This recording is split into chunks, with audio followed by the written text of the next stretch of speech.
Bismillahirrahmanirrahim. Assalamualaikum warahmatullahi wabarakatuh. Bismillahirrahmanirrahim.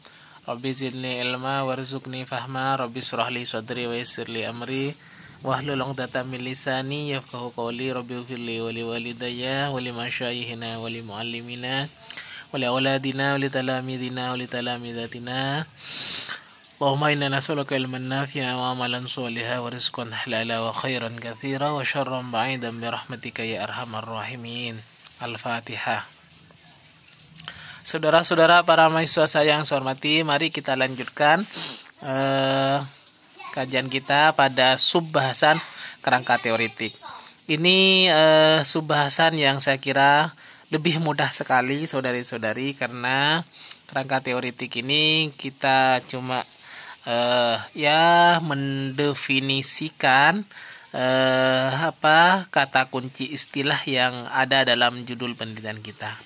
Cuma ingin saya tegaskan para mahasiswa saya, saudara-saudari yang saya hormati, selama ini pengalaman saya ada sejumlah pendekatan yang dipakai dalam subbahasan kajian teori ini. Ada yang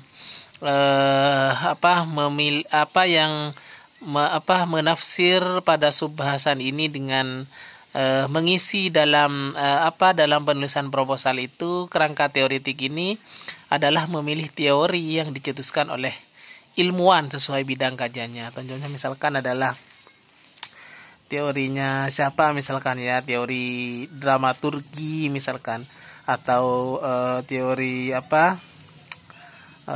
kelas-kelas sosial misalkan dan lain sebagainya. Jadi teori yang dicetuskan oleh tokoh itulah yang kemudian didefinisikan dan dipakai sebagai teori dalam melakukan penelitian. Namun ada pendekatan yang kedua. Pendekatan yang kedua ini, saudari-saudari, yang dimaksud dengan kajian teoritik ini adalah kita diminta memilih istilah kunci di dalam judul penelitian kita itu, lalu kita mendefinisikannya secara bahasa, secara etimologis, dan secara terminologis atau secara istilah, saudara-saudara. Nanti kalau dalam bahasa proposal mungkin adalah sebagai berikut. Contoh misalkan ya, judul proposalnya adalah Pendidikan Toleransi menurut Imam Al-Ghazali di dalam kitab Ayyuhal Walad.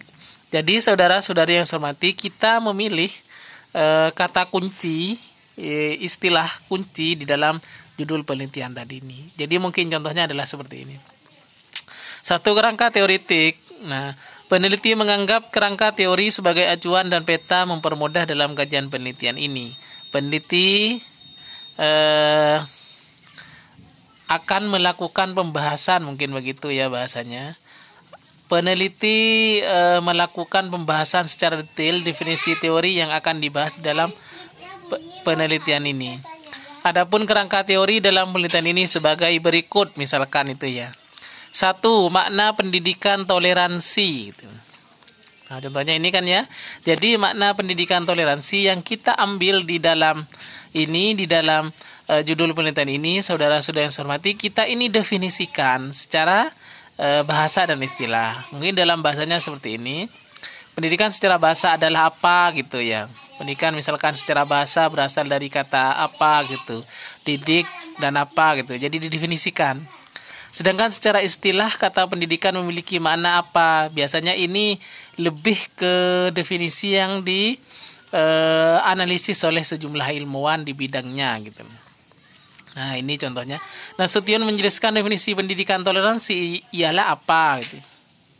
Usahakan saudara-saudari yang saya hormati, dalam mendefinisikan istilah ini ada sumber rujukan yang kemudian kita tulis dalam bentuk footnote. Karena ini di kampus kita mempergunakan sumber rujukan dengan penulisan mempergunakan footnote. Cara menulis footnote gimana? Seperti ini contohnya ya. Nah, kalau dalam diketik komputer nanti seperti ini. Pendidikan toleransi misalkan menurut Quraish Shihab misalkan apa gitu. Misalkan bla bla bla. Jadi ini ada sumber rujukannya. 1. Jadi begini cara penulisannya. Nah, nanti saudara-saudari ketika menulis proposal penelitian atau skripsi nanti akan ada juknis buku petunjuk teknis yang dikeluarkan oleh Fakultas Tarbiyah Institut Ilmu Keislaman Anukoya. Jadi ini sebagai pengetahuan awal saudari-saudari, saudara-saudari, kita merampungkan proposal penelitian kita dengan pendekatan kualitatif. Demikian saja saudara-saudari yang saya hormati terkait poin kerangka teoretik ini. Semoga ini membantu tutorial ini. Semoga bermanfaat. Wallahul muwaffiq ila aqwamit thoriq. Wassalamualaikum warahmatullahi wabarakatuh.